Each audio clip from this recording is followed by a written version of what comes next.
Hello दोस्तों, welcome to arts वाला। स्वागत है आप सभी का आज के इस नए वीडियो में। आज मैं आप लोगों को समाज से रिलेटेड कंप्लीट ऑब्जेक्टिव का प्रैक्टिस करवाने वाला हूं, तो आप लोग वीडियो के अंत तक ज़रूर देखिएगा।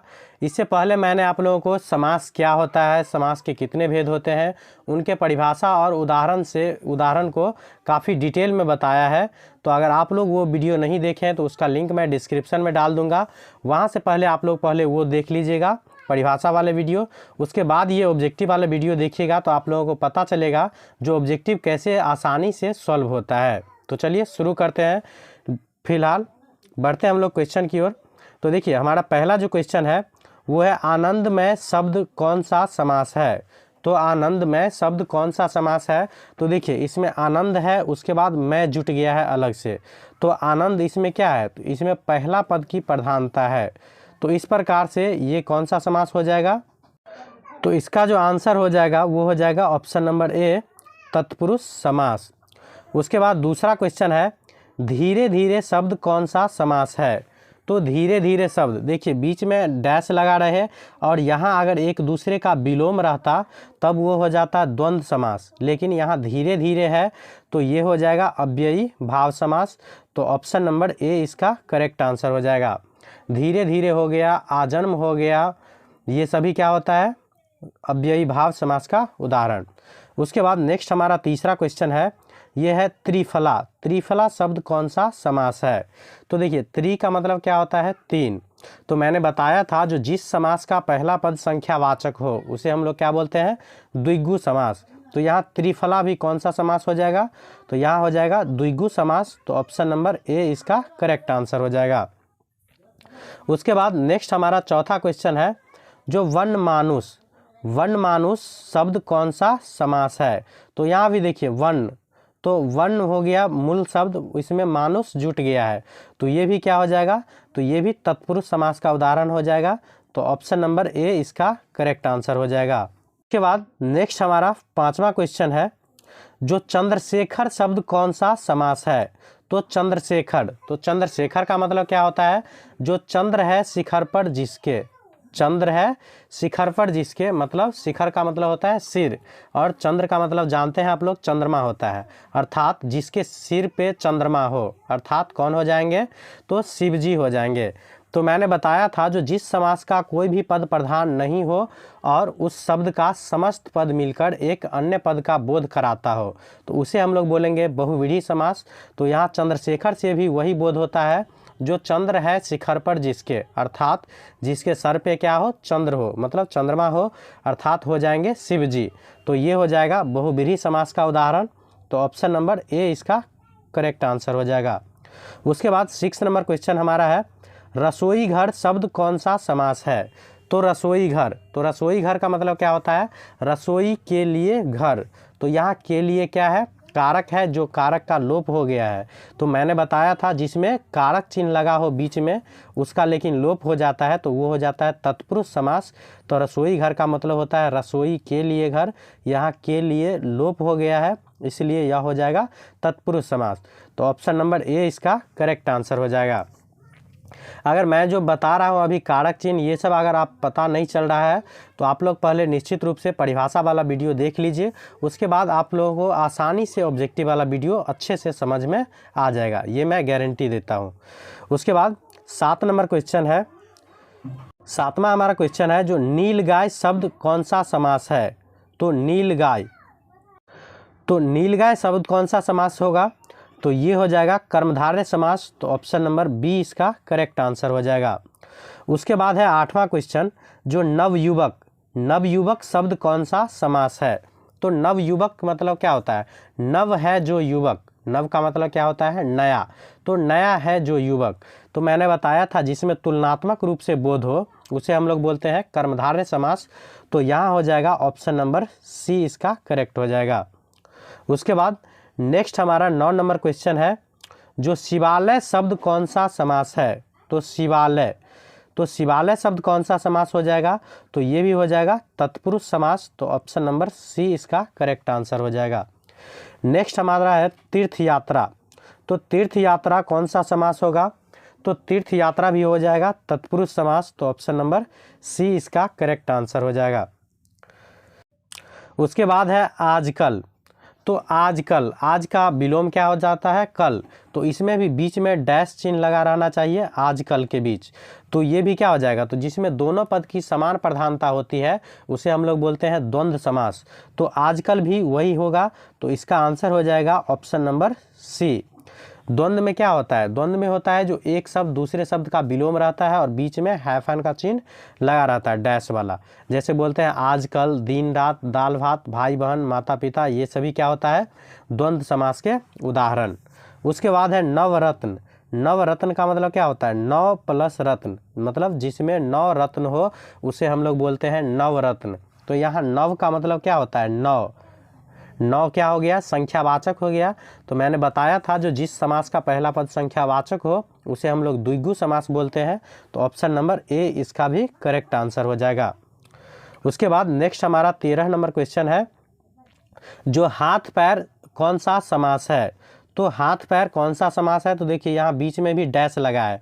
तो बीच में डैश लगा हो और यह दोनों शब्द एक दूसरे का विलोम हो तो उसे हम लोग द्वंद्व समास समझ जाएंगे। अगर नहीं देखें तो परिभाषा वाला देख लीजिए, वहाँ से आप लोगों को कंप्लीट हो जाएगा। तो हाथ पैर कौन सा समास हो जाएगा?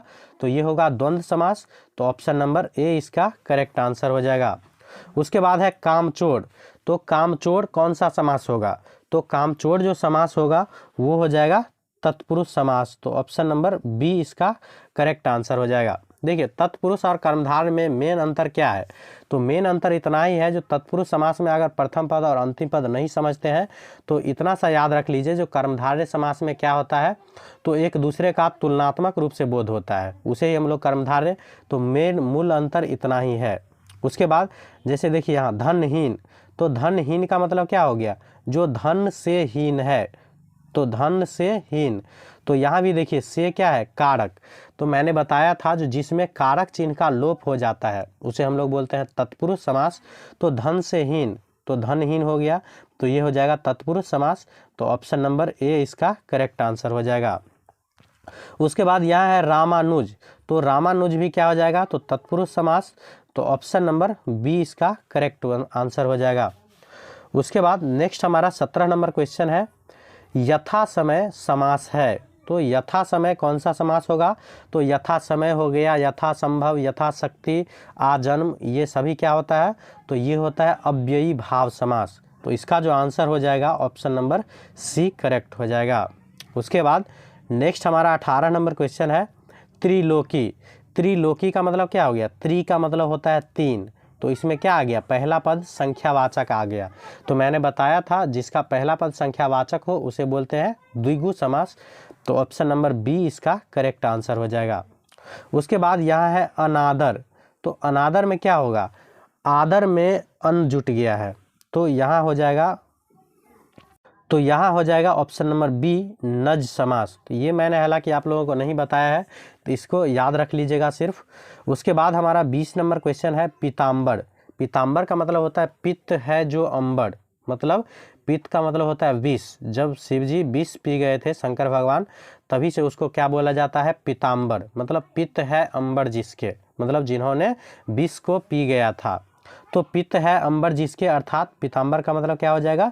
शिव जी। तो यहाँ क्या हुआ? इसका समस्त पद मिलकर एक अन्य पद का बोध कराता है, मतलब शिव जी को बोध कराता है। तो मैंने बताया था जो जिस समास का समस्त पद मिलकर एक अन्य शब्द का बोध कराता है उसे हम लोग बोलते हैं बहुव्रीहि समास। तो ऑप्शन नंबर डी इसका करेक्ट आंसर हो जाएगा। उसके बाद नेक्स्ट हमारा है 21 नंबर क्वेश्चन, जो चक्रपाणी कौन समास है? तो चक्रपाणी, चक्रपाणी का मतलब क्या होता है? चक्र है पानी में जिसके, चक्र है पानी में जिसके मतलब क्या? इस पानी का मतलब होता है ग्रहण किए हुए, मतलब जो चक्र ग्रहण किए हुए हैं, अर्थात हो जाएंगे विष्णु जी। तो यहाँ भी क्या है? इसमें किसी भी पद की प्रधानता नहीं है और ये सभी पद मिलकर एक अन्य पद का बोध कराता है। किसका? तो विष्णु जी का। तो मैंने बताया था जो जिस समास का समस्त पद मिलकर एक अन्य पद का बोध कराता है उसे हम लोग बोलते हैं बहुव्रीहि समास। तो इसका भी आंसर हो जाएगा ऑप्शन नंबर ए करेक्ट हो जाएगा। उसके बाद है सेनापति। तो सेनापति में कौन सा समास हो जाएगा? तो ये भी हो जाएगा तत्पुरुष समास। तो ऑप्शन नंबर सी इसका करेक्ट आंसर हो जाएगा। नेक्स्ट हमारा 23 नंबर क्वेश्चन है, 23 नंबर क्वेश्चन हमारा है जो असंभव में समास है। तो असंभव में कौन सा समास होगा? तो इसका जो आंसर हो जाएगा ऑप्शन नंबर डी, नज समास हो जाएगा।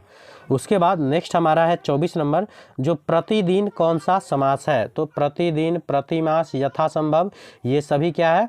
तो अव्ययी भाव समास। तो इसका आंसर हो जाएगा ऑप्शन नंबर सी। उसके बाद नेक्स्ट हमारा 25 नंबर क्वेश्चन है, जो पंचवटी किस समास का उदाहरण है? तो पंच का मतलब क्या होता है? 5। तो मैंने बताया था जिस समास का पहला पद संख्यावाचक हो उसे क्या कहते हैं। तो ये क्वेश्चन मैं आप लोगों को कमेंट बॉक्स में कमेंट के लिए छोड़ देता हूँ।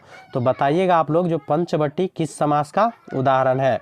अगर आप लोग यहाँ तक ध्यान से देखे होइएगा तो पंचवटी सिंपल क्वेश्चन है, बता ही सकते हैं आप लोग कमेंट बॉक्स में। अगर देखते हैं तो ज़रूर रिप्लाई कीजिएगा। नेक्स्ट हमारा 26 नंबर क्वेश्चन है, जो राजा रंक किस समास का उदाहरण है? तो मैंने बताया है जो जिस समास में बीच में डैश का चिन्ह लगा हो और ये दोनों शब्द एक दूसरे का विलोम हो तो उसे हम लोग बोलते हैं द्वंद्व समास। तो ऑप्शन नंबर ए इसका करेक्ट आंसर हो जाएगा। उसके बाद है गजानन। तो गजानन का मतलब होता है गज है आनंद जिसके। तो गज का मतलब क्या होता है? हाथी। तो हाथी जैसा जिसका मतलब क्या हो? सर हो। तो अर्थात इसका मतलब क्या हो जाता है? तो गणेश जी, मालूम होगा आप लोगों को गणेश जी को क्या बोला जाता है? गजानन। तो यहाँ क्या होता है? इस समस्त पद मिलकर एक अन्य पद का बोध कराता है, मतलब गणेश जी का। तो इसीलिए ये भी क्या हो जाएगा? बहुव्रीहि समास। तो ऑप्शन नंबर ए इसका करेक्ट आंसर हो जाएगा। उसके बाद 28 नंबर क्वेश्चन है, देवस्थान किस समास का उदाहरण है? तो देवस्थान किस समास का उदाहरण है? तो यहाँ भी हो जाएगा तत्पुरुष। तो ऑप्शन नंबर बी इसका करेक्ट आंसर हो जाएगा। देवस्थान कौन सा समास हो जाएगा? तो ऑप्शन नंबर डी हो जाएगा, तत्पुरुष समास। उसके बाद नेक्स्ट हमारा है 29 नंबर क्वेश्चन, जो सागपात कौन सा समास है? तो सागपात, यहाँ भी क्या है? एक दूसरे का विलोम है और बीच में डैश का चिन्ह लगा है, इसलिए यह भी क्या हो जाएगा? तो ये भी हो जाएगा द्वंद्व समास। तो ऑप्शन नंबर बी इसका भी करेक्ट आंसर हो जाएगा। उसके बाद है पंचक्की। पंचक्की का मतलब होता है पानी से जो चलने वाला चक्की होता है। तो यहाँ भी क्या है? बीच में कारक चिन्ह का लोप है। तो मैंने बताया था जिसमें कारक चिन्ह का लोप हो जाता है उसे बोलते हैं तत्पुरुष समास। तो इसका आंसर हो जाएगा ऑप्शन नंबर सी। उसके बाद है लोटा डोरी। तो इसमें भी बीच में डैश का चिन्ह है और ये शब्द एक दूसरे का उल्टा है। तो ये हो जाएगा द्वंद्व समास। तो ऑप्शन नंबर ए इसका करेक्ट आंसर हो जाएगा। उसके बाद है षटकोण। तो देखिए षट क्या है? संस्कृत शब्द है, षट का मतलब होता है 6। तो यहाँ भी क्या है? पहला पद संख्यावाचक है। तो ये भी मैंने बता दिया हूँ कितनी बार, जो जिस समास का पहला पद संख्यावाचक हो उसे हम लोग बोलते हैं द्विगु समास। तो ऑप्शन नंबर ए इसका करेक्ट आंसर हो जाएगा। उसके बाद नेक्स्ट हमारा 33 नंबर क्वेश्चन है, जो यज्ञशाला। तो यज्ञशाला का मतलब क्या होता है? तो यज्ञ के लिए शाला। तो शाला का मतलब क्या होता है? तो देखिए यज्ञ का मतलब होता है यज्ञ और इस शाला का मतलब होता है घर। एक दंत स वाला शाला होता है वो होता है पत्नी का भाई, और इस शाला का मतलब क्या होता है? घर होता है। तो यज्ञ के लिए घर। तो यहाँ भी के लिए का लोप हो गया है, इसलिए ये भी हो जाएगा तत्पुरुष समास। तो ऑप्शन नंबर सी इसका करेक्ट आंसर हो जाएगा।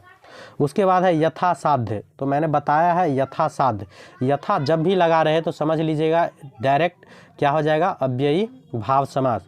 तो यथासाध्य हो जाए, यथाशक्ति हो जाए, यथासंभव हो जाए, यथाशीघ्र हो जाए, तो ये सभी क्या हो जाएगा?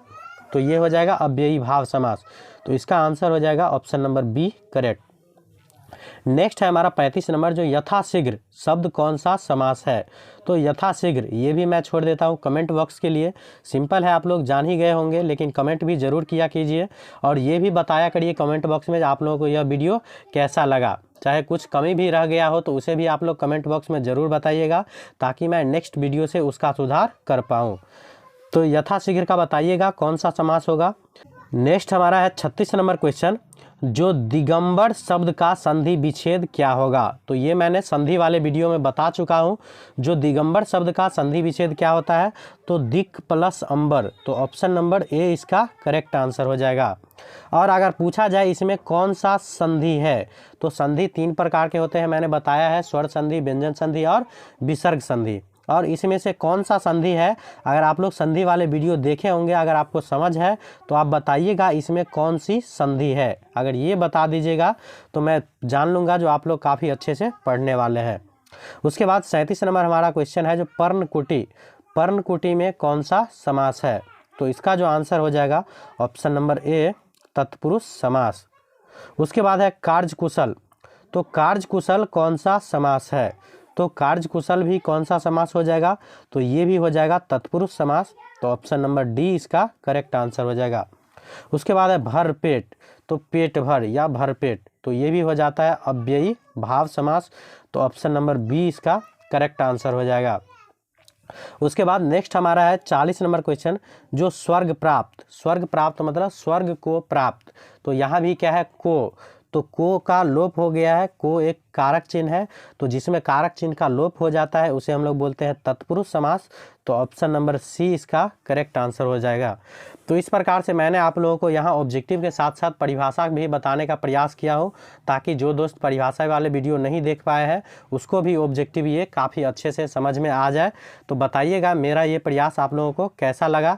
अगर आप लोगों को यह कुछ समझ में नहीं आए तो आप लोग पहले सब्जेक्टिव वाला वीडियो देख लीजिएगा, उसके बाद ये वीडियो देखिएगा, काफ़ी बेहतर से समझ में आ जाएगा। अगर फिर भी नहीं आए समझ में तो आप मुझे कमेंट बॉक्स में ज़रूर बताइएगा, जो क्या कमी रह गई उसे मैं नेक्स्ट वीडियो सुधार करके लाऊंगा। Thank you for watching.